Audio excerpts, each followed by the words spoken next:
जय श्री राम, जय हिंद। नमस्कार दोस्तों, कैसे हैं आप लोग। आशा करते हैं कि शानदार, जिंदाबाद और ज़बरदस्त होंगे, एकदम खुश होंगे दोस्तों। यहाँ पर राम राम, जय श्री राम आप लोग कमेंट कर दीजिएगा। और राम जी का नाम लेकर पहला काम राम का और फिर अगला काम सभी अपना हो जाएगा। पहले क्या बचपन में हम लोग छोड़ते थे एक पेज कि पहला पन्ना राम का, बाकी सब पन्ना काम का। तो हम लोग हर एक काम करने से पहले क्या राम का नाम लेंगे। राम, जय श्री राम कमेंट में कर दीजिए ताकि हमको पता चलेगा कि कौन कौन स्टूडेंट आप लोग यहाँ पर जुड़े हुए हैं और मेरा इस पीडीएफ का फ़ायदा उठा रहे हैं। बहुत ज़्यादा मेहनत से पीडीएफ बनाया है दोस्तों। ये बिहार एसएससी का पीडीएफ है, ठीक है। बिहार एसएससी आप लोग छः गो प्रैक्टिस पेपर हम कर चुके हैं। ये प्रैक्टिस पेपर लगाना बहुत ज़रूरी होता है ताकि इससे पता चलता है कि एग्जाम में किस प्रकार का क्वेश्चन आने वाला है बिहार एसएससी का। तो प्रैक्टिस पेपर आज 7 हम लोग करने वाले हैं।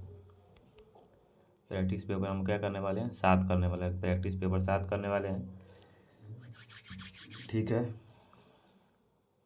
तो 7 आप लोग बारीकी से यहाँ पर देखिए कि आज हम लोग क्या पहला क्वेश्चन कौन सा आ रहा है। यहाँ पर बहुत मेहनत से दोस्तों ये पीडीएफ बनाया गया है आपके लिए। मेरे यूट्यूब चैनल पर अगर आप नए हैं तो चैनल को सब्सक्राइब जरूर करिएगा, ठीक है। पहला क्वेश्चन अब हम लोग देख लेते हैं।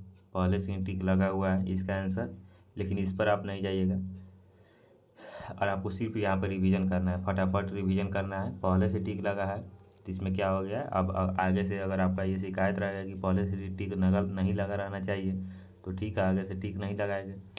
चलिए, निम्न में से कौन सिंधु घाटी सभ्यता का बंदरगाह था। तो जल्दी जल्दी हम लोग यहाँ पर रिवीजन टाइप का कर लेंगे, जीके जीएस का।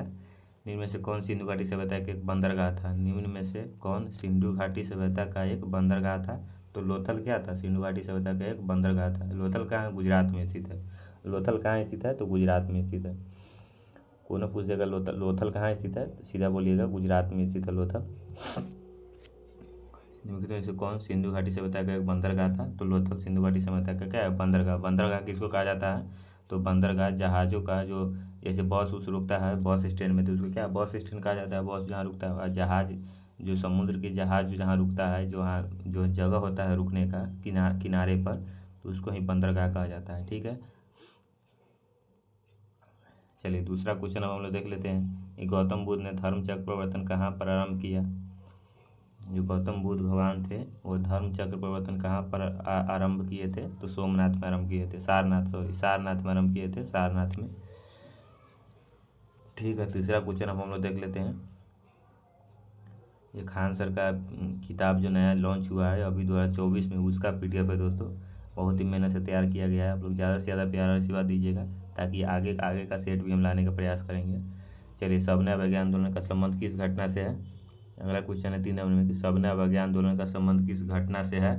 तो सबने अवज्ञा आंदोलन का संबंध दांडी यात्रा से है। सबने अवज्ञा आंदोलन का संबंध किस घटना से है, तो दांडी यात्रा से संबंध है। सबने अवज्ञा आंदोलन का संबंध दांडी यात्रा से है। 4 नंबर क्वेश्चन है कि लाला हरदयाल का संबंध किस क्रांतिकारी संगठन से था। लाला हरदयाल का संबंध किस क्रांतिकारी संगठन से था। लाला हरदयाल का संबंध गदर पार्टी से था। लाला हरदयाल का संबंध किस क्रांतिकारी संगठन से था, तो लाला हरदयाल का संबंध गदर पार्टी से था। लाला हरदयाल का संबंध किस क्रांतिकारी संगठन से था, तो गदर पार्टी से था, ठीक है। 5 नंबर क्वेश्चन नंबर, जब भारत को अपनी आज़ादी मिली तब भारतीय राष्ट्रीय कांग्रेस के अध्यक्ष कौन थे।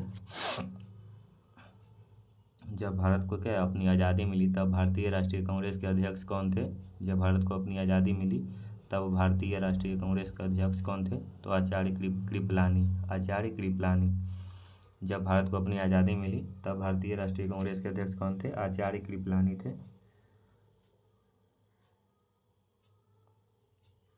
ठीक है। 6ठा नंबर क्वेश्चन हम लोग देख लेते हैं। ब्रिटिश सम्राट के अधीन नियुक्त भारत का प्रथम वायसराय कौन था। ब्रिटिश सम्राट के अधीन नियुक्त भारत का प्रथम वायसराय कौन था, तो लॉर्ड कैनिंग था। लॉर्ड कैनिंग था, ठीक है। ब्रिटिश सम्राट के अधीन नियुक्त भारत का प्रथम वायसराय कौन था, तो लॉर्ड कैनिंग था। Lord Canning, Lord Canning, Lord Canning, ठीक है। चलिए, अब 7वां नंबर क्वेश्चन हम देख लेते हैं। चिपको आंदोलन का आरंभ कहाँ हुआ था। तो यहाँ पर 7वां नंबर क्वेश्चन का राइट आंसर हो जाएगा, चिपको आंदोलन का आरंभ हुआ था तो उत्तराखंड में आरंभ हुआ था। सुंदरलाल बहुगुणा के नेतृत्व में हुआ था उत्तराखंड में।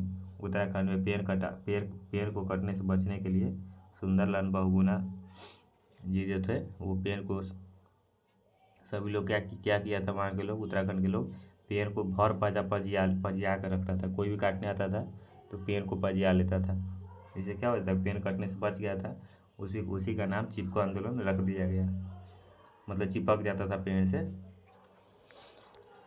चलिए 8 नंबर क्वेश्चन है कि ब्रिटेन द्वारा चीन विजय की शुरुआत हुई थी। ब्रिटेन द्वारा चीन विजय की शुरुआत हुई थी, कहाँ हुई थी? ब्रिटेन द्वारा चीन विजय की शुरुआत हुई थी अफीम युद्ध में। ब्रिटेन द्वारा चीन विजय की शुरुआत हुई थी अफीम युद्ध। बिल्कुल राइट आंसर हो जाएगा अफीम युद्ध। 9 नंबर क्वेश्चन में है, इंग्लैंड में किस वर्ष में ग्लोरियस रेवोल्यूशन गौरवशाली क्रांति हुई? इंग्लैंड में किस वर्ष में ग्लोरियस रेवोल्यूशन गौरवशाली क्रांति हुई? तो 1688 ईस्वी में हुई थी। 10 नंबर क्वेश्चन है कि भारतीय संविधान के प्रारूप समिति के अध्यक्ष कौन थे? भारतीय संविधान के प्रारूप समिति के अध्यक्ष कौन थे? Doctor B R Ambedkar. भारतीय संविधान के प्रारूप समिति के अध्यक्ष कौन थे? डॉक्टर बी आर अम्बेडकर थे। ठीक है, प्रारूप समिति के अध्यक्ष कौन थे? तो डॉक्टर बी आर अम्बेडकर थे। राइट आंसर हो जाएगा बी आर अम्बेडकर। ठीक है, यहाँ पर संविधान से बहुत सारा क्वेश्चन पूछा जाता है, तो ये आपको ध्यान रखिएगा, संविधान से ढेर सारा क्वेश्चन पूछा जाता है। यहाँ पर क्या करा है, भारतीय संविधान के प्रारूप समिति के अध्यक्ष कौन थे? तो डॉक्टर बी आर अम्बेडकर हो जाएगा। तो आप दूसरा क्वेश्चन पूछ देगा कि भारतीय संविधान के अध्यक्ष कौन थे, तो बदल यहाँ पर कौन हो जाएगा? इस प्रकार से देखिए नीचे वैसे ही पूछ दिया, देखिए भारतीय संविधान कब अपनाया गया? संविधान से कितना क्वेश्चन पूछ रहा है? तो 26 नवंबर 1949 को अपनाया गया था। चलिए 12 नंबर क्वेश्चन में, समवर्ती सूची के अंतर्गत इनमें से कौन सा विषय है? समवर्ती सूची के अंतर्गत कौन सा विषय है? तो ट्रेड यूनियन। समवर्ती सूची के अंतर्गत इनमें से कौन सा विषय है? तो ट्रेड यूनियन है, ट्रेड यूनियन। समवर्ती सूची के अंतर्गत इनमें से कौन सा विषय है? तो ट्रेड यूनियन है। ठीक है, 13 नंबर क्वेश्चन में है कि भाषण और अभिव्यक्ति की स्वतंत्रता शामिल नहीं है। भाषण और अभिव्यक्ति की स्वतंत्रता शामिल नहीं है, तो किसमें शामिल नहीं है? सरकारी गतिविधियों के बारे में जानने का अधिकार। भाषण और अभिव्यक्ति की स्वतंत्रता शामिल नहीं है, सरकारी गतिविधियों के बारे में जानने का अधिकार इसमें शामिल नहीं है। ठीक है, अगला क्वेश्चन नंबर 14 नंबर में आगे हुए हैं कि भारत के राष्ट्रपति का चुनाव होता है। तो भारत के राष्ट्रपति का चुनाव कैसे होता है? ये ऑप्शन के आधार पर मानने वाला है, मतलब ऑप्शन के आधार पर ठीक क्या है, बस राइट आंसर देने वाला चीज़ है, क्वेश्चन है। तो भारत के राष्ट्रपति का चुनाव कैसे होता है? तो 5 साल बाद। इसका राइट आंसर हो जाएगा सी, 5 साल बाद होता है। ठीक है, चलिए 15 नंबर क्वेश्चन है कि भारत का संविधान सभा के महान्यायवादी की नियुक्ति का अधिकार खाली स्थान को देता है। क्वेश्चन क्या का है, पहले बारीकी से आप लोग समझ लीजिएगा दोस्तों।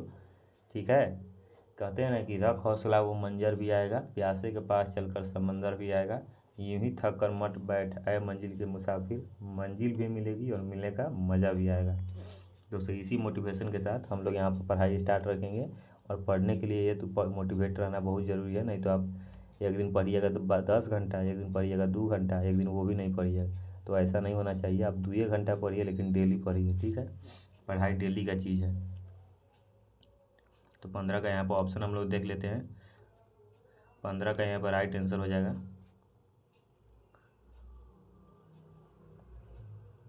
राष्ट्रपति। चलिए 16 नंबर क्वेश्चन हम लोग देख लेते हैं आप।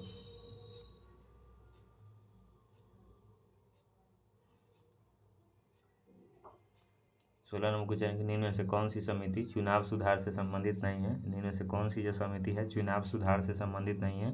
तो वाई के अलग समिति, वाई के अलग समिति।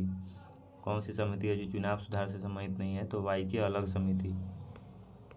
चलिए यही चुनाव सुधार से संबंधित नहीं है, चुनाव सुधार से संबंधित नहीं है, बाद बाकी ये सब इसका मतलब है, तो ये सब है, इसका मतलब क्या? चलिए 17 नंबर क्वेश्चन हम देख लेते हैं। महापौर निम्नलिखित में से किसका प्रमुख होता है? महापौर निम्नलिखित में से किसका प्रमुख होता है? महापौर निम्नलिखित में से किसका प्रमुख होता है? तो नगर निगम का प्रमुख होता है। बिल्कुल राइट आंसर हो जाएगा नगर निगम। चलिए 18 नंबर क्वेश्चन में है ईवीएम का मतलब है, ईवीएम है, ईवीएम हिंदी में लिखा हुआ है। ईवीएम का मतलब क्या है? ये सभी को पता है कि ईवीएम का मतलब क्या है, पता ही होगा दोस्तों आप लोग को। ईवीएम का मतलब है electronic voting machine, electronic voting machine. ठीक है, आगे देखिए वो उसमें टिक नहीं लगा हुआ है, थोड़ा ही में लगा हुआ है। केंद्र सरकार में वर्तमान महिला एवं बाल विकास मंत्री का केंद्र सरकार में वर्तमान महिला एवं बाल विकास मंत्री कौन है? केंद्र सरकार में वर्तमान महिला एवं बाल विकास मंत्री कौन है? स्मृति ईरानी। स्मृति ईरानी बिल्कुल राइट आंसर हो जाएगा, स्मृति ईरानी। कि यहाँ जब आँखों में अरमान लिया, मंजिल को अपना मान लिया तो दर्द क्या तकलीफ क्या, ठान लिया तो ठान लिया। जब आँखों में अरमान ले ही लिए हैं, जब मन में ठानिए लिए हुए हैं कि 2024 में नौकरी करना है, तो क्यों थकना है, काहे थकेंगे यार, समझे। इस प्रकार से मोटिवेशन रखना है अपने अंदर, हमेशा अपने आप को जलाए रखना है, झोंके रखना है अपने आप को। कैसे आग में आलू उबलता है, उस प्रकार से पढ़ाई में उबाल देना है, पढ़ाई को उबाल देना है उस प्रकार से, ठीक है। तभी जाके कुछ होगा दोस्तों, क्योंकि पढ़ सब रहा है, लेकिन कितना पढ़ना है और किस प्रकार से पढ़ना है, झोंके रखना है, ये सबसे नहीं हो पाता है। क्योंकि पढ़ सब रहा है तो सबसे आगे निकलना है, कंपटीशन का दौर है, तो इसमें सबसे आगे निकलना पड़ेगा। चलिए 20 नंबर क्वेश्चन, उसमें से कौन सी हमारे सौरमंडल के एक ग्रह के रूप में गणना नहीं होती है? तो प्लूटो को ग्रह के रूप में गणना नहीं किया गया है। एक नौवां ग्रह शायद यही था प्लूटो, लेकिन अभी 8वें ग्रह है मंगल, बृहस्पति, ये सब गणना किया गया है। 8वें ग्रह है बुध, शुक्र, पृथ्वी, मंगल, बृहस्पति, शनि, अरुण, वरुण, 8वां ग्रह है, प्लूटो नहीं है, ठीक है। 21 नंबर क्वेश्चन हम देख लेते हैं दोस्तों। पहले इससे पिछला क्लास में जो PDF हम बताए हुए हैं, तो वो थोड़ा जो उसका एक फोटो खींचे हुए थे, वो थोड़ा अजीब लग रहा है, मतलब किताब टाइप के लग रहा है। ये थोड़ा अच्छा लग रहा है, PDF टाइप के लग रहा है। तो बहुत मेहनत से दोस्तों हम बनाए हैं, कुछ ऐप से एडिट किए हैं, तब जाकर ऐसा बन पाया है। तो इसीलिए बोलते हैं दोस्तों, थोड़ा लाइक और शेयर कर दीजिएगा। चलिए 21 नंबर क्वेश्चन है कि भूमध्य रेखा निम्न में से किस देश से गुजरती है? भूमध्य रेखा निम्न में से किस देश से गुजरती है? तो केन्या से गुजरती है। भूमध्य रेखा निम्न में से किस देश से गुजरती है? तो भूमध्य रेखा किस देश से गुजरती है? तो केन्या से गुजरती है। चलिए 22 नंबर क्वेश्चन में कि निम्नलिखित में से कौन सा शहर 2 महाद्वीपों में फैला हुआ है?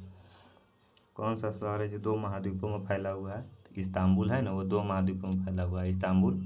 कौन सा शहर जो 2 महाद्वीपों में फैला हुआ है? तो इस्तांबुल 2 महाद्वीपों में फैला हुआ है, इस्तांबुल, ठीक है। 23 नंबर क्वेश्चन में देख लेते हैं कि फर वनस्पति निम्न में से किससे संबंधित है? फर वनस्पति निम्न में से किससे संबंधित है? तो फर वनस्पति अल्पाइन वन से संबंधित है, अल्पाइन वन से संबंधित है, फर वनस्पति अल्पाइन वन से संबंधित है। 24 नंबर क्वेश्चन, निम्न में से कौन सी नदी सबसे लंबी है? निम्न में से कौन सी नदी सबसे लंबी है? तो अमेजन नदी क्या है, सबसे लंबी है। कौन सी नदी है जो सबसे लंबी है?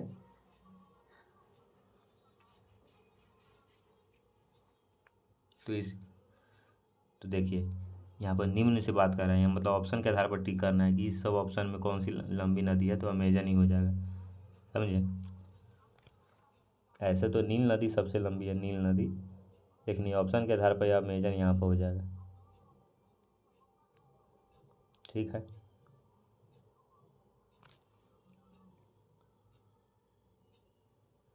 अगर दोस्तों समझ में आ रहा है तो थम्स अप कीजिएगा, कमेंट में थम्स अप कीजिएगा, थम्स अप कमेंट करिएगा। गंगा नदी सफाई कार्यक्रम में के साथ सहयोग कर रहा है? गंगा नदी सफाई कार्यक्रम के साथ कौन सहयोग कर रहा है? तो जर्मनी यहाँ पर सहयोग कर रहा है। गंगा नदी सफाई कार्यक्रम किस का सहयोग कर रहा है? जर्मनी सहयोग कर रहा है, ठीक है।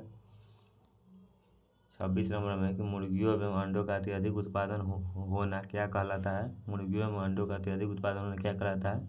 रजत क्रांति। इसका बिल्कुल राइट आंसर हो जाएगा रजत क्रांति, ठीक है। अगला क्वेश्चन है कि निम्न में से कौन सी बागान फसल नहीं है? इसका आप लोग तो टिक लगा हुआ है, फिर भी आप लोग मन में सोचिएगा, उसके बाद आंसर देखिएगा। आगे से ऐसा अगला सेट में टिक लगा हुआ नहीं मिलेगा आपको। टिक लगा हुआ तो वही फ़ायदा है, आप लोग को याद जल्दी से जल्दी हो जाएगा। आपको कौन याद है कौन नहीं, आपको तो खुद पता होना चाहिए कि कौन हमको याद है कौन नहीं है, क्या।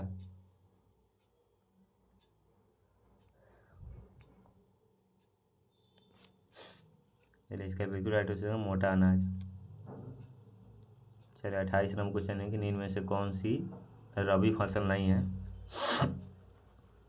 कौन सी है जो रबी फसल नहीं है? तो चावल रबी फसल नहीं है। रबी फसल मतलब जाड़ा में जो होता है जो फसल, चना रबी फसल है, राई गेहूँ सब जाड़ा के मौसम में होता है, दिसंबर जनवरी में होता है, तो यही रबी फसल। चलिए 29 नंबर क्वेश्चन में है कि 2011 की जनगणना के अनुसार भारत के किस राज्य की सर्वोच्च साक्षरता दर है।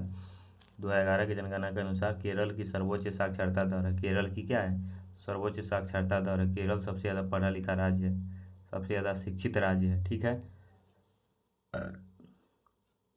रॉबिन्स के अनुसार निम्न में से कौन केंद्रीय आर्थिक समस्याओं के लिए उत्तरदायी नहीं है। रॉबिन्स के अनुसार निम्न में से कौन है जो केंद्रीय आर्थिक समस्याओं के लिए उत्तरदायी नहीं है, तो असीमित आवश्यकता है। रॉबिन्स के अनुसार कौन केंद्रीय आर्थिक समस्याओं के लिए उत्तरदायी नहीं है, तो असीमित आवश्यकता है, यही हो जाएगा। 31 नंबर क्वेश्चन हम लोग देख लेते हैं। 31 नंबर क्वेश्चन क्या कर रहा है कि गृहस्थियों तथा खरीदी गई उपभोक्ता वस्तुओं तथा सेवाओं की औसत कीमत को मापने वाला एक सूचकांक है। चलिए, आपके पास ऑप्शन नहीं है, अब तो नहीं है ना ऑप्शन दोस्तों। अगर शिकायत आपको रहा होगा कि ऑप्शन पहले ही दे रहे हैं, पहले ही टिक लगा दे रहे हैं, तो कैसे हम बताएंगे। तो आप तो ऑप्शन नहीं है, आप बता दीजिए कौन सा ऑप्शन सही हो जाएगा। 31 का बिल्कुल राइट आंसर हो जाएगा उपभोक्ता कीमत सूचकांक। उपभोक्ता कीमत सूचकांक। 32 नंबर क्वेश्चन है कि वर्ष 1887 में इलाहाबाद विश्वविद्यालय की स्थापना किसने की थी। वर्ष 1887 में इलाहाबाद विश्वविद्यालय की स्थापना किसने की थी। Sir William Muir. वर्ष 1887 में इलाहाबाद विश्वविद्यालय की स्थापना किसने की थी, सर विलियम मुयर। चलिए, 33 नंबर क्वेश्चन है कि निम्न में से किसने प्राकृतिक अधिकारों के सिद्धांत का प्रतिपादन किया है। निम्न में से किसने प्राकृतिक अधिकारों के सिद्धांत का प्रतिपादन किया है। 33 का ए नंबर ऑप्शन सही हो जाएगा जॉन लॉक। ए नंबर ऑप्शन सही हो जाएगा जॉन लॉक। ठीक है। अगला क्वेश्चन अब हम लोग देख लेते हैं। 34 नंबर क्वेश्चन देख लेते हैं हम लोग कि निम्न में से कौन सी संधि यूरोप में साम्यवाद को रोकने के लिए बनाई गई है। निम्न में से कौन सी जो संधि है यूरोप में साम्यवाद को रोकने के लिए बनाई गई है। तो 34 का सी नंबर ऑप्शन सही हो जाएगा नाटो। नाटो क्या है, नाटो बिल्कुल राइट आंसर हो जाएगा नाटो। चलिए, 35 नंबर क्वेश्चन अब हम लोग देख लेते हैं कि राष्ट्रीय मतदाता दिवस भारत में हर साल कब मनाया जाता है। राष्ट्रीय मतदाता दिवस भारत में हर साल कब मनाया जाता है। तो मतदाता दिवस मतलब मतदान दिवस, मतदाता दिवस कब मनाया जाता है। बिल्कुल राइट आंसर हो जाएगा 25 जनवरी को मनाया जाता है। 25 जनवरी को मनाया जाता है। ठीक है। 36 नंबर क्वेश्चन में है कि उत्तर प्रदेश में आयोजित कामपिला मेला किस समुदाय से जुड़ा हुआ है। उत्तर प्रदेश में आयोजित कामपिला मेला किस समुदाय से जुड़ा हुआ है। उत्तर प्रदेश में आयोजित कामपिला मेला किस समुदाय से जुड़ा हुआ है। तो जैन समुदाय से जुड़ा हुआ है। उत्तर प्रदेश में आयोजित कामपिला मेला किस समुदाय से जुड़ा हुआ है, तो जैन समुदाय से जुड़ा हुआ है। 37 नंबर क्वेश्चन में है कि वर्मी कंपोस्टिंग में संलग्न मुख्य जीव का नाम है। देखिए दोस्तों, बहुत ही ये भूगोल का क्वेश्चन है कि वर्मी कंपोस्टिंग में संलग्न मुख्य जीव का नाम है। इसका राइट आंसर आप लोग बता दीजिए। आप लोग का समय दे रहे हैं, इसके लिए आप लोग क्या समय दे रहे हैं आप लोग को बताने के लिए। बिल्कुल राइट आंसर हो जाएगा केचुआ। केचुआ में वर्मी कंपोस्ट जो होता है, जो जैसे कोई माल जाल हो गया, गाय हो गया, भैंस होगा, उसके गोबर को एक एक एक खड्डा खन के क्या किया जाता है, एक ईंटा से घेर कर उसको ईंटा से तालाब जैसे बनाकर उसमें गोबर रख के उसमें पानी पटाया जाता है। 1 महीना तक पानी पटाइए उसमें गोबर में, और उसमें केचुआ को रख दीजिए। वही केचुआ क्या है, खाद का रूप बन जाएगा। वही खेत में जाके छीड़ दीजिए, तो आपको खाद खरीदना नहीं पड़ेगा, वही खाद का काम कर देगा। ठीक है। चलिए, 38 नंबर क्वेश्चन है कि निम्न में से कौन सा एक अकोशिकीय जीव है। निम्न में से कौन सा एक अकोशिकीय जीव है। अकोशिकीय कौन सा जीव है। इसका बी नंबर ऑप्शन से हो जाएगा विषाणु अकोशिकीय जीव है। विषाणु क्या है, अकोशिकीय जीव है। 39 नंबर क्वेश्चन है कि मनुष्य के मूत्र में कौन सा एसिड पाया जाता है। मनुष्य के मूत्र में कौन सा एसिड पाया जाता है। तो मनुष्य के मूत्र में यूरिक एसिड पाया जाता है। मनुष्य के मूत्र में कौन सा एसिड पाया जाता है, तो यूरिक एसिड पाया जाता है मनुष्य के मूत्र में, मतलब यूरिया पाया जाता है ना। पता है कि से उतना मत यूरिया का मनुष्य के मूत्र में कौन सा एसिड पाया जाता है, तो यूरिक एसिड पाया जाता है। अब अगर अब किसी फूल उल पर, किसी छोटा पौधा पर मूत्र विसर्जन कर दीजिएगा तो क्या यूरिया उसमें ज़्यादा हो जाता है, तो क्या वो पेड़, अगर 3-4 दिन ऐसे कर दिए तो पक्का वो पेड़ मुरझा जाएगा, पक्का वो पेड़ सूख जाएगा। तो इसी प्रकार से यूरिक एसिड ज़्यादा होता है उसमें, ठीक है। 40 नंबर क्वेश्चन है कि सबसे बड़ी धमनी किस नाम से जानी जाती है। सबसे बड़ी धमनी किस नाम से जानी जाती है।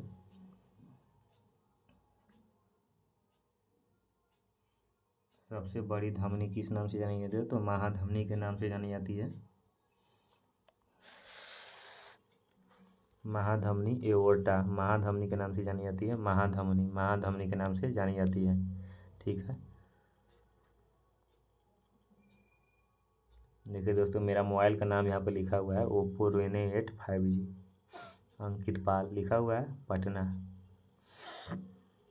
ये इसी मोबाइल से हम PDF बनाए हुए हैं, बहुत मेहनत लगा है। चलिए 41 नंबर क्वेश्चन है कि पुनर्जनन को घाव भरने की प्रक्रिया के दौरान किस तरह के परिभाषित किया जाएगा। पुनर्जनन को घाव भरने की प्रक्रिया के दौरान किस तरह परिभाषित किया जाएगा। तो इसका ऑप्शन देख लेते हैं हम लोग।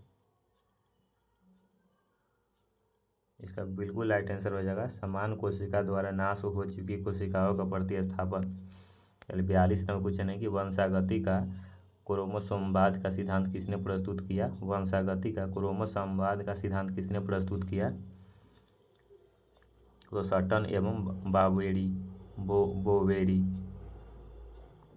सटन एवं बोवेरी, ठीक है। इसमें तो ऑप्शन टिक नहीं लगा हुआ है, तो इसका ऑप्शन तो आप बता ही सकते हैं। 43 नंबर क्वेश्चन है कि निम्न में से कौन सी दवा एक पीड़ाहारी है। निम्न में से कौन सी दवा एक पीड़ाहारी है, पीड़ाहारी दवा है। तो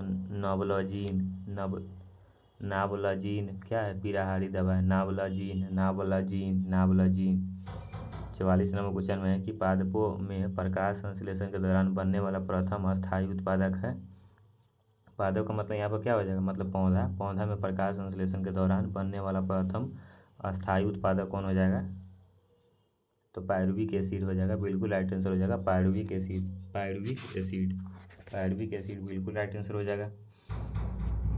चलिए 45 नंबर क्वेश्चन हम लोग देख लेते हैं। विटामिन B9 का रासायनिक नाम क्या है।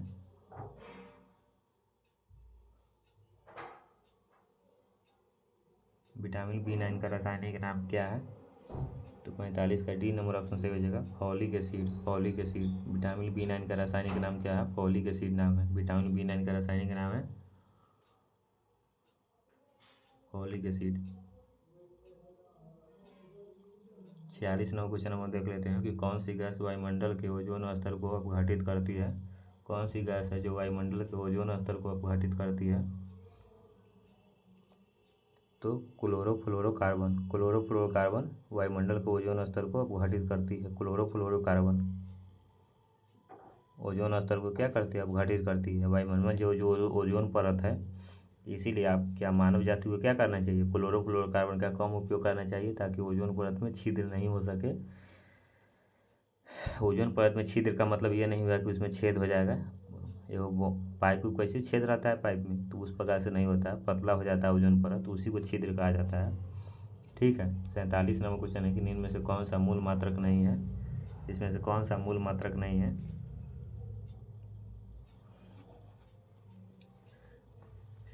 तो 47 का D नंबर ऑप्शन से हो जाएगा ओम।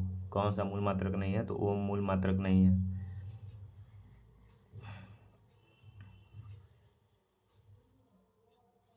ओम कौन मात्रक है, तो SI मात्रक होगा, वो मूल मात्रक नहीं है, SI मात्रक। चलिए 48 नंबर क्वेश्चन है कि समीकरण V = U+80 जानकारी देता है। समीकरण V = U+80 क्या जानकारी देता है।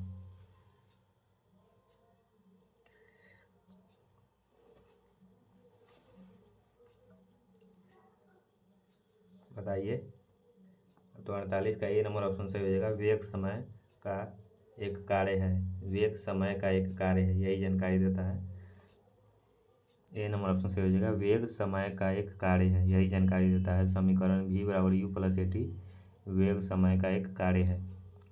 समीकरण V = U+80 क्या जानकारी देता है, वेग समय का एक कार्य है।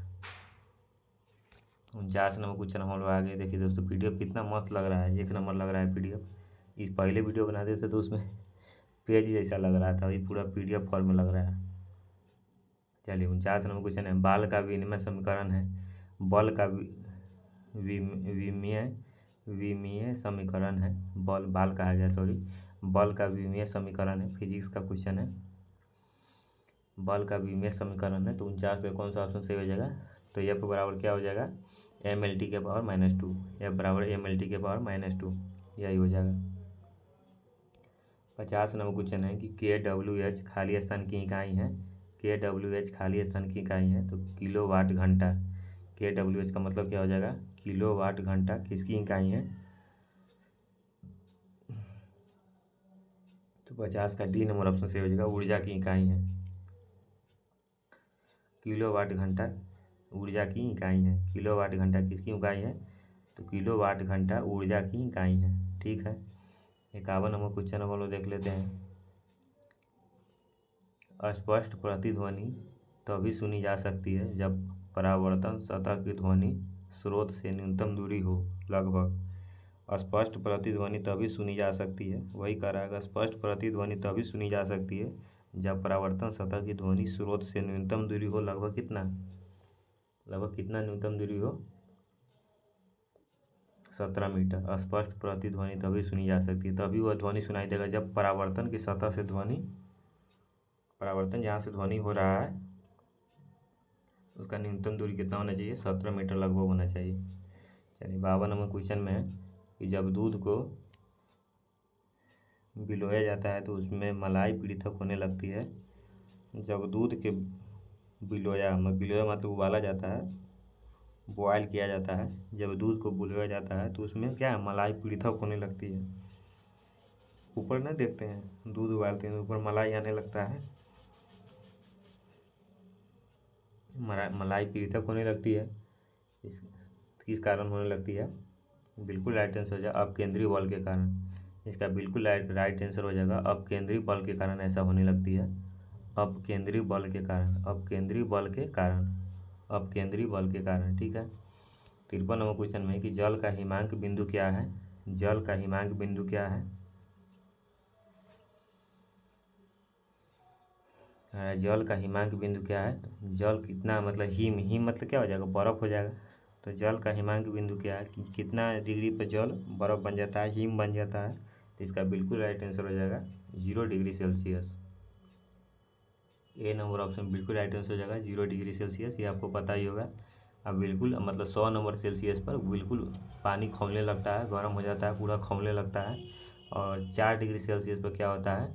4 डिग्री सेल्सियस पर पानी बर्फ़ होने के कगार पर आ जाता है, पानी और बर्फ़ होने के क्या सिलसिला में आ जाता है 4 डिग्री पर, ठीक है। 55 नंबर क्वेश्चन हम लोग देख लेते हैं अब। श्वेत प्रकाश की एक किरण कांच के प्रिज्म पर आपतित होती है जब प्रकाश वर्ण जो कांच के प्रिज्म से गुजरने पर अधिकतम विचलित होता है।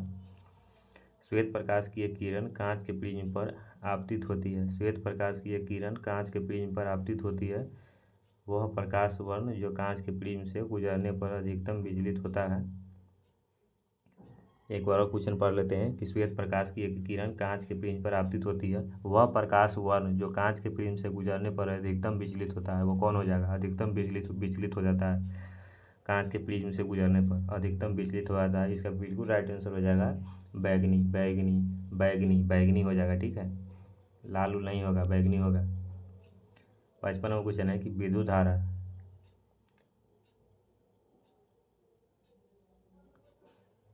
का परिमाण मापने के लिए उपकरण है, विद्युत धारा का परिमाण मापने के लिए उपकरण कौन सा हो जाएगा? अमीटर। विद्युत धारा का परिमाण मापने के लिए उपयुक्त उपकरण है अमीटर, अमीटर है विद्युत धारा का परिमाण मापने के लिए उपयुक्त उपकरण कौन सा हो जाएगा? अमीटर हो जाएगा। विद्युत धारा का परिमाण मापने के लिए प्रयुक्त उपकरण हो जाएगा अमीटर, ठीक है। 56 नंबर क्वेश्चन हम लोग देख लेते हैं कि गैस जो मौसमीय परिवर्तनों को प्रभावित नहीं करती है वह है, कौन सा गैस है जो मौसमीय परिवर्तनों को प्रभावित नहीं करती है?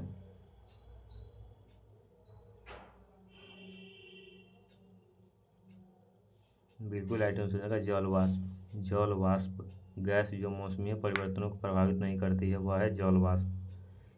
जल क्या है? पृथ्वी पर कई अलग अलग रूपों में मिलता है, असमान में जल वाष्प और बादल के रूप में समुद्र में समुद्री जल और कभी कभी हिमशैल पहाड़ों में, नदियों और तरल रूप में, भूमि पर एक विफर के रूप में। ठीक है। जल वाष्प क्या है? पानी की गैसीय अवस्था है और अन्य अवस्थाओं के विपरीत अदृश्य होती है।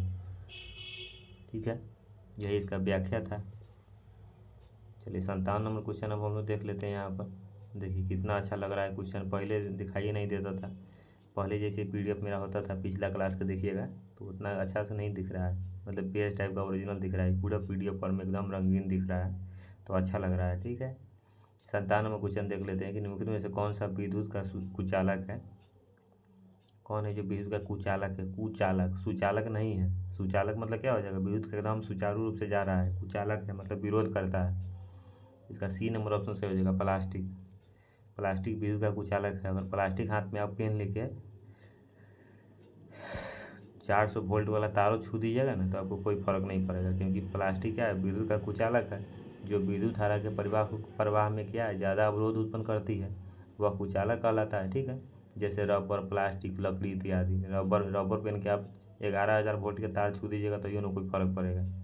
पूरा रबर दे में पहन लीजिए, पूरा हाथ में ग्लव्स पहन लीजिए रबर का, प्लास्टिक पहन लीजिए, लकड़ी में, सब क्या है? विद्युत का कुचालक है, विद्युत धारा के प्रवाह में बहुत ज़्यादा अवरोध उत्पन्न करती है। वह क्या कहलाता है? इंसुलेटर या अवरोधक कहलाता है। विद्युत धारा का सबसे अच्छा सुचारू रूप से कौन है? चांदी। चांदी में विद्युत धारा सबसे ज़्यादा सुचारू रूप से जाती है, मतलब एकदम करेंट की तरह जाएगी चांदी में बिजली। चलिए 58 नंबर क्वेश्चन है कि बोहर की परिकल्पना के अनुसार स्थिर कक्षक का कोणीय संवेग होता है। बोहर की परिकल्पना के अनुसार स्थिर कक्षक का कोणीय संवेग कितना होता है? बिल्कुल राइट आंसर हो जाएगा NH/2 पाई, NH/2 पाई, NH/2 पाई, NH/2 पाई।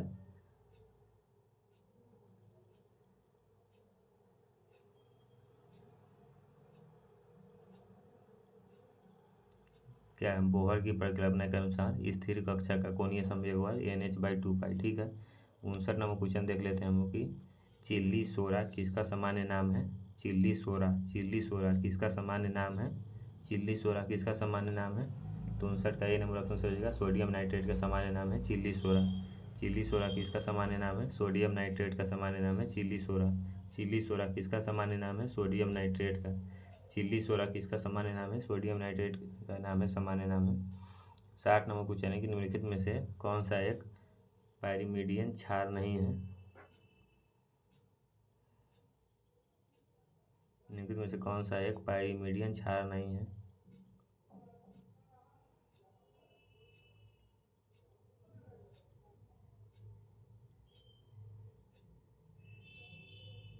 निम्नलिखित में से कौन सा एक है जो पायरिमिडियन क्षार नहीं है? तो 60 का डी नंबर ऑप्शन से हो जाएगा गुआनिन। गुआनिन क्या है? पायरिमिडियन क्षार नहीं है।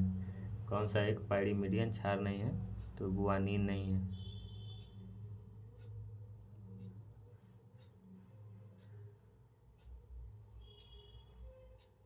पायरिमिडियन क्षार नहीं है तो गुआनिन नहीं है, पायरिमिडियन क्षार नहीं है, गुआनिन नहीं है, पायरिमिडियन क्षार नहीं है। इसमें कौन सा है? पायरिमिडियन क्षार नहीं है तो गुआनिन नहीं है। ठीक है, चलिए 61 नंबर क्वेश्चन हम लोग देख लेते हैं यहाँ पर कि EDTA एक लिंगेड है। EDTA क्या है? एक लिंगेड है।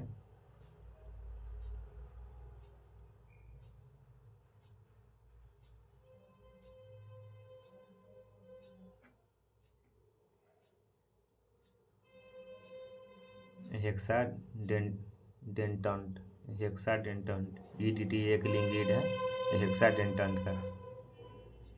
तो रसायन विज्ञान में हेक्साडेंटंट लिगेंड एक लिगेंड है जो 6 बंधों के साथ एक केंद्रीय धातु परमाणु के साथ जुड़ता है, जिसका उदाहरण है EDTA। ठीक है, यानी इथाइलिन डाई अमीन ट्रेटा एसिटिक एसिड, इसका फुल फॉर्म यही हो जाएगा।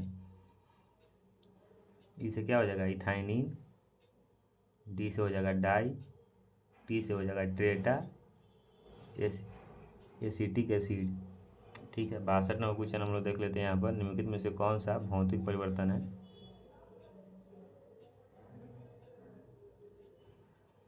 कौन सा भौतिक परिवर्तन है?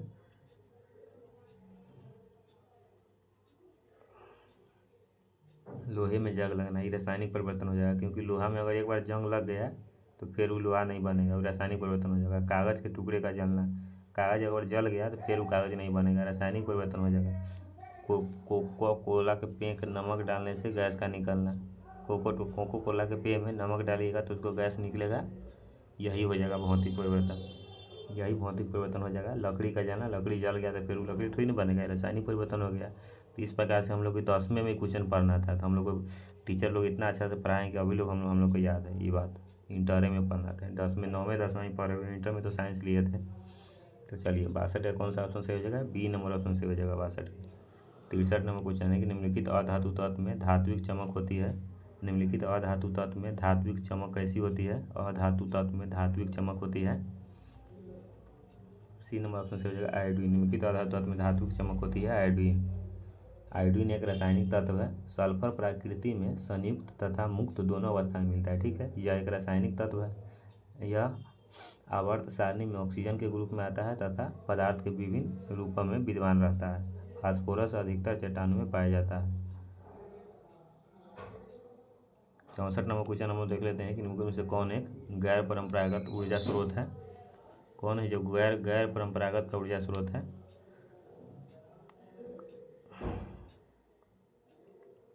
गैर परंपरागत मतलब क्या होगा? ये भी 9th 10th में पढ़ना था।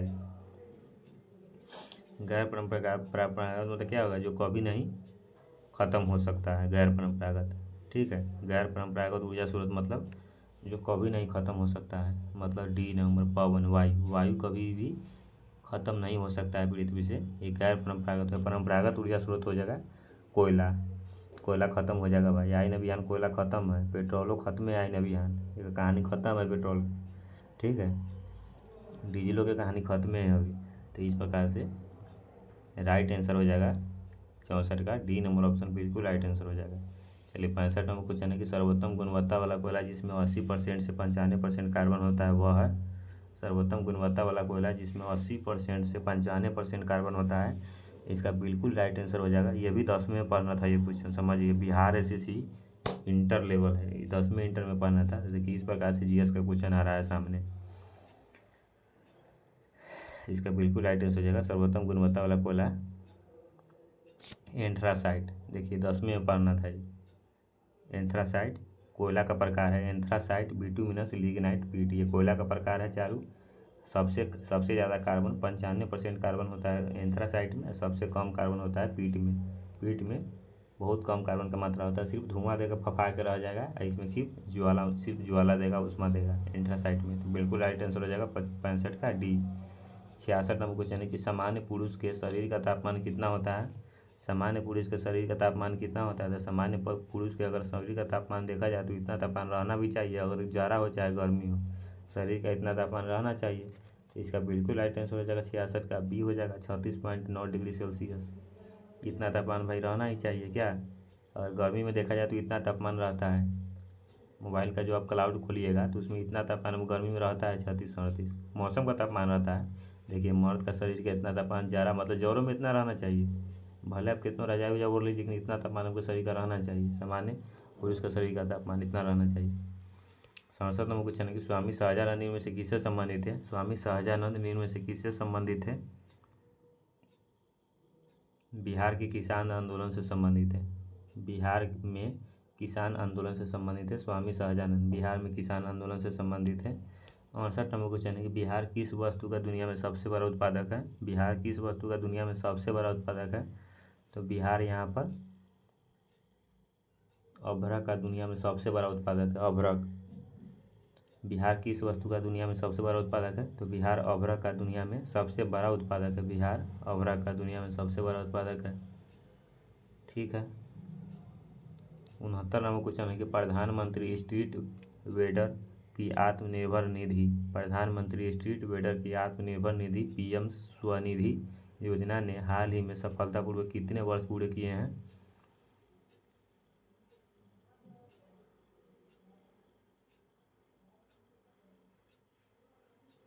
प्रधानमंत्री स्ट्रीट वेंडर की आत्मनिर्भर निधि पीएम स्वनिधि योजना ने हाल ही में सफलतापूर्वक कितने वर्ष पूरे किए हैं? तो 69 का ये नंबर 3 वर्ष पूरे किए हैं। 3 नंबर बिल्कुल राइट आंसर हो जाएगा। 70 नंबर क्वेश्चन है कि श्रीनगर स्मार्ट सिटी प्रोजेक्ट के तहत शहर को किस वर्ष तक स्मार्ट सिटी का टैग मिल जाएगा? श्रीनगर स्मार्ट सिटी प्रोजेक्ट के तहत शहर को किस वर्ष तक स्मार्ट सिटी का टैग मिल जाएगा? जम्मू कश्मीर की राजधानी है श्रीनगर, इसको स्मार्ट सिटी का टैग किस वर्ष तक मिल जाएगा? तो इसका 2024 तक मिल जाएगा, स्मार्ट सिटी का टैग मिल जाएगा श्रीनगर को। 71 नंबर क्वेश्चन है कि भारतीय मानक याम्योत्तर रेखा 5 राज्यों से होकर गुजरती है, इसमें से कौन सा उन 5 राज्यों में से एक नहीं है?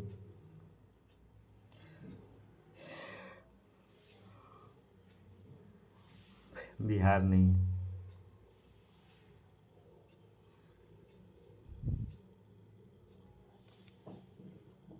क्या है? भारतीय मानक समय रेखा, मानक याम्योत्तर रेखा है, इंडियन स्टैंडर्ड मेरिडाइन। तो क्या राज्य से होकर गुजरती है?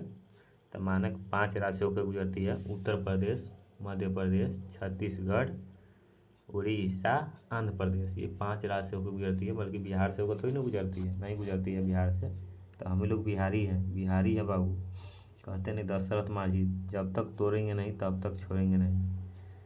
बहुत गुरूर है ना तुम पे, पहाड़ ऊंचा होने का बहुत गुरूर है, इस गुरूर को तोड़ के रहेंगे। बहुत गुरूर है ना सरकारी नौकरी तुमको, कि तुम मेहनत करने वाले पे कुर्बान होती हो। तो चलिए हम मेहनत कर रहे हैं और हम पर कुर्बान तुमको होना ही है 2024 में, उसको पा कर रहना है, ठीक है।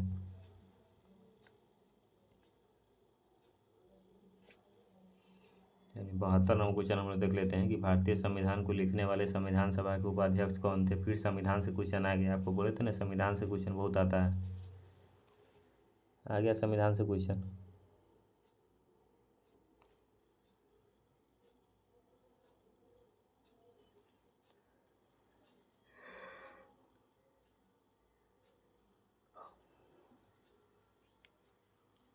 संविधान सभा के उपाध्यक्ष कौन थे? इसका बिल्कुल राइट उपाध्यक्ष का रहा है दोस्तों, संविधान सभा के भारतीय संविधान को लिखने वाले उपाध्यक्ष का रहा है, अध्यक्ष नहीं कर रहा, उपाध्यक्ष का रहा है। तो इसका बिल्कुल राइट आंसर हो जाएगा H.C. मुखर्जी। उपाध्यक्ष कौन थे? तो हो जाएगा H.C. मुखर्जी, H.C. मुखर्जी।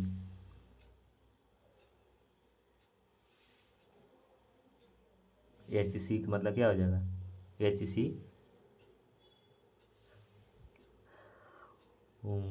मुखर्जी का हो जाएगा हरिंदर कुमार मुखर्जी, हरिंदर कुमार मुखर्जी। चलिए 73 नंबर क्वेश्चन में है कि स्वतंत्रता से पूर्व भारत में गरीबी की अवधारणा पर चर्चा करने वाले सर्वप्रथम व्यक्ति कौन थे? ये मेरा मोबाइल का नाम है यहाँ पर, इसी से वीडियो बना हुआ है, फोटो खिंचाया हुआ है। स्वतंत्रता से पूर्व भारत में गरीबी की अवधारणा पर चर्चा करने वाले सर्वप्रथम व्यक्ति कौन थे? गरीबी की अवधारणा पर चर्चा करने वाले, स्वतंत्रता से पहले ही चर्चा कर दिया गरीबी की अवधारणा के बारे में, कौन था? दादा भाई नौरोजी थे, जो स्वतंत्रता से पूर्व ही गरीबी की अवधारणा के बारे में क्या किए थे? चर्चा कर दिए थे, ठीक है।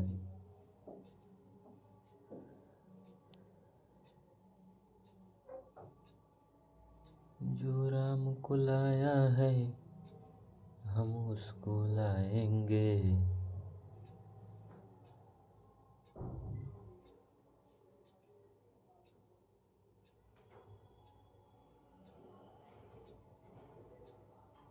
जो राम को लाया है। चलिए 74 नंबर क्वेश्चन में है कि संयुक्त राष्ट्र के पहले महासचिव इसमें से किस देश से संबंधित है? संयुक्त राष्ट्र के पहले महासचिव इसमें से किस देश से संबंधित है? जो संयुक्त राष्ट्र के पहले महासचिव इसमें से किस देश से संबंधित है? इसका बिल्कुल राइट आंसर क्या हो जाएगा?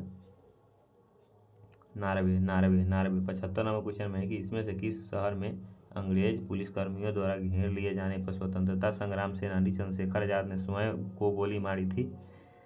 देखिए कौन सा शहर था जिसमें अंग्रेज पुलिसकर्मी था जो घेर लिया था, बेबस हो गए थे बाबू चंद्रशेखर बाबू, स्वतंत्रता संग्राम सेनानी चंद्रशेखर बाबू क्या बेबस हो गए थे, और उसको संकल्प बना लिए थे कि हम जब भी मरेंगे स्वयं मरेंगे या मार के मरेंगे, लेकिन कोई भी अंग्रेज को औकात नहीं है कि हमको छू सके। इस प्रकार का संकल्प होना चाहिए दोस्तों। ये महान महान पुरुष अब कलयुग में लगता है जन्म ही नहीं ले रहे हैं कोई, तो जन्म तो है ये, वैसे कहा जा सकता है मोदी जी, योगी जी है, धीरेन्द्र शास्त्री जी है, तो इस प्रकार से है अभी भी खान सर हैं, तो इस सब बड़ा बड़ा काम जो किए हैं अपने देश के लिए, अपने के लिए, अपनों लिए खुद का मेहनत करके इतना बड़ा मुकाम पर हासिल किए हैं, तो वो लोग भी अभी माना जा सकता है इस कलयुग के ज़माने के तहत। लेकिन उस समय देखिए किस प्रकार के संकल्प होता था कि स्वयं को गोली मार दिए थे। कहाँ मार दिए थे, शहर का नाम पूछ रहा है, तो इलाहाबाद में, बिल्कुल राइट आंसर जगह इलाहाबाद। स्वयं को खोपड़ी में गोली मार दिए थे पेड़ के नीचे। जब फिल्म देखे होइएगा आप तो उसमें दिखाया गया है। 76 नंबर क्वेश्चन है कि भारतीय संविधान में विधिपूर्ण शासन, रूल ऑफ लॉ का विचार इसमें से किस संविधान से लिया गया है। विधिपूर्ण शासन का विचार इसमें से किस संविधान से लिया गया है, तो ब्रिटिश से लिया गया है, ब्रिटिश से लिया गया है। विधिपूर्ण शासन का विचार किस संविधान से लिया गया है, तो ब्रिटिश के संविधान से लिया गया है। 77 नंबर क्वेश्चन है कि सोमगो झील भारत के किस राज्य में स्थित है। सोमगो झील, सोमगो झील भारत के किस राज्य में स्थित है। सोमगो झील भारत के किस राज्य में स्थित है। सोमगो झील भारत के किस राज्य में स्थित है।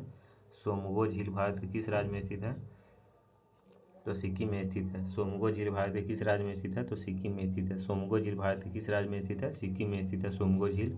स से सोमगो, स से सिक्किम हो गए, तो सोमगो झील किस राज्य में स्थित है, तो सिक्किम में स्थित है क्या। चलिए 78 नंबर क्वेश्चन में है कि भारत के सबसे कम आयु के शतरंज ग्रैंड मास्टर होने का रिकॉर्ड इसमें से किसके नाम पर दर्ज है। भारत के सबसे कम आयु के शतरंज ग्रैंड मास्टर होने का रिकॉर्ड इसमें से किसके नाम पर दर्ज है। भारत के सबसे कम आयु के शतरंज ग्रैंड मास्टर होने का रिकॉर्ड इसमें से किसके नाम पर दर्ज है, तो किसके नाम पर दर्ज है, तो इसका बिल्कुल राइट आंसर हो जाएगा डी गुकेश। 79 नंबर क्वेश्चन है कि सर्व शिक्षा अभियान खाली स्थान वर्ष तक की गई कि आयु के वर्ग के सभी बच्चों को प्रारंभिक शिक्षा प्रदान करने की दिशा में उठाया गया एक महत्वपूर्ण कदम है। सर्व शिक्षा अभियान है खाली स्थान कौन सा वर्ष के आयु के सभी बच्चों को प्रारंभिक शिक्षा प्रदान करने के लिए उठाया गया एक महत्वपूर्ण कदम है सर्व शिक्षा अभियान। यह संविधान ही कहता है। तो 6 से 14 वर्ष के बच्चों को प्रारंभिक शिक्षा क्या है, सर्व शिक्षा अभियान फ्री में कराना है, फ्री में हर चीज़ को शिक्षा के आधार पर देना है। चलिए 80 नंबर क्वेश्चन अब हम लोग आ गए यहाँ पर कि राज्य चुनाव आयुक्त की नियुक्ति कौन करता है। राज्य चुनाव आयुक्त की नियुक्ति कौन करता है, तो राज्यपाल करता है। राज्य चुनाव आयुक्त की नियुक्ति कौन करता है, तो राज्यपाल करता है। राज्य चुनाव आयुक्त की नियुक्ति कौन करता है, तो राज्यपाल करता है। ठीक है, राज्यपाल करता है, राज्यपाल राज्यपाल राज्यपाल। ठीक है। 81 नंबर क्वेश्चन में है कि भारत के पर्यावरण मंत्रालय के अधीन भारतीय वन सर्वेक्षण किस शहर में स्थित है। भारत के पर्यावरण मंत्रालय के अधीन भारतीय वन सर्वेक्षण किस शहर में स्थित है, इसका बिल्कुल राइट आंसर हो जाएगा देहरादून में स्थित है।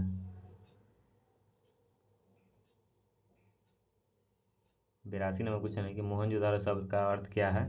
मोहनजोदारो शब्द का अर्थ क्या है, तो मृतकों का टीला। मोहनजोदारो का अर्थ है मृतकों का टीला। मोहनजोदारो का अर्थ है क्या है, मृतकों का टीला, इसका अर्थ ही है। 83 नंबर क्वेश्चन में से कौन हर्षवर्धन के शासनकाल में भारत आया था। इसमें से कौन है जो हर्षवर्धन के शासनकाल में भारत आया था, इसका बिल्कुल राइट आंसर हो जाएगा 83 का डी वेनसांग। वेनसांग हर्षवर्धन के शासनकाल में भारत आया था। वेनसांग कौन है जो हर्षवर्धन के शासनकाल में भारत आया था, तो वेनसांग बिल्कुल राइट आंसर हो जाएगा। चलिए 84 नंबर क्वेश्चन हम लोग देख लेते हैं कि भारत के जमीनी स्तर पर खेल संस्कृति को पुनर्जीवित करने के लिए खेल एवं युवा मामलों के मंत्रालय द्वारा वर्ष 2018 में इनमें से कौन सा कार्यक्रम शुरू किया गया था। ये 2018 का बात है, तो ये उतना ज़्यादा इंपॉर्टेंट नहीं है, ये सिर्फ आप आंसर ही जान लीजिए, लेकिन इसको याद नहीं करिएगा। ये करेंट अफेयर 2024 का पूछेगा हर एक एग्जाम में, 2023 का करेंट अफेयर पूछेगा 2024 के एग्जाम में। तो इसका राइट आंसर हो जाएगा खेलो इंडिया कार्यक्रम। खेलो इंडिया कार्यक्रम वही पढ़ना है जो एग्जाम में पूछता है, बाद में दूसरा पढ़ के क्या आप ज्ञानी थोड़ी ना बनना है। महाद्वीप पर उसके स्थित सबसे बड़े देश क्षेत्रफल की दृष्टि से इसमें से कौन सा युग सुमेलित है। महाद्वीप पर उनमें स्थित सबसे बड़े देश क्षेत्रफल की दृष्टि से इनमें से कौन सा युग सुमेलित है। कौन सा महाद्वीप है उसमें सबसे बड़ा देश कौन सा है क्षेत्रफल की दृष्टि से, वही पूछ रहा है। बिल्कुल दक्षिण अमेरिका ब्राज़ील। दक्षिण अमेरिका ब्राज़ील क्या है, सबसे बड़ा देश है।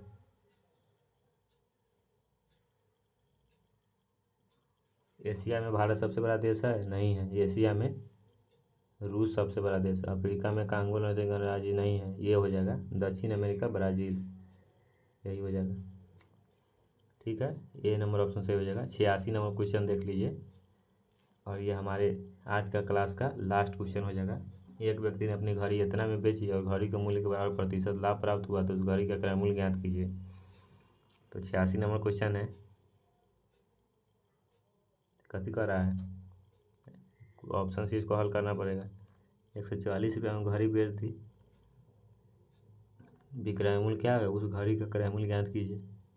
तो ऑप्शन से इसको 80 गुने प्रतिशत क्या करना है, तो 180/100 बराबर हो जाएगा 144। ई जीरो से ई जीरो गया, ई जीरो से ई गया, तो 18 8 कितना हो जाएगा, ये बराबर हो जाएगा 144। ठीक है, क्रय मूल्य 80 को है तो लाभ 80% हो जाएगा। इसका बिल्कुल राइट आंसर हो जाएगा सी। दोस्तों आज इतना ही रहने देते हैं, मैथ का यहाँ पर नहीं हो पाएगा क्योंकि स्क्रीन बहुत छोटा है। तो हमने जीके जीएस का ही हम लोग करते हैं यहाँ पर बिहार एसएससी के। मैथ के आप पढ़ना चाहते हैं तो और दूसरा चैनल होगा यूट्यूब पर, उसे आप पढ़ लीजिएगा। सिर्फ जीके जीएस का हमारे चैनल पर अगर जीके जीएस पढ़ना चाहते हैं तो जीके जीएस के लिए हम आप लोग तहे दिल से जहाँ से होगा वहाँ से आप लोग का हेल्प करना चाहते हैं। जो आप हेल्प करेंगे भी और करते भी हैं। जो भी आप कमेंट करिएगा उसका हर कमेंट का रिप्लाई देंगे। जो भी आपसे हमको हेल्प चाहिए वो आप बोलिएगा, ज़रूर आपका हेल्प करेंगे। तो मिलते हैं नेक्स्ट क्लास में, तब तक के लिए वीडियो को अंत तक देख के लिए thank you so much. Thank you. जय श्री राम, हर हर महादेव। जय श्री राम, जय सरस्वती माता। चलिए, जय बजरंगबली, जय हनुमान। चलिए, वंदे मातरम। जय हिंद, जय भारत।